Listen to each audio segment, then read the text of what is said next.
ഇങ്ങനെ എന്നാലോ? അല്ലെ വേണ്ട, ഇങ്ങനെയൊക്കെ. അല്ലെ വേണ്ട, ഇങ്ങനെയൊക്കെ.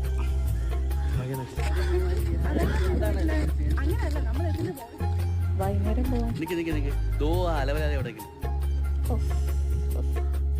ഇയാളിത് തുടങ്ങിയിട്ട് കൊറേ കാലമായല്ലോ. ഞാൻ ഇത് പറയാതിരിക്കുന്നു.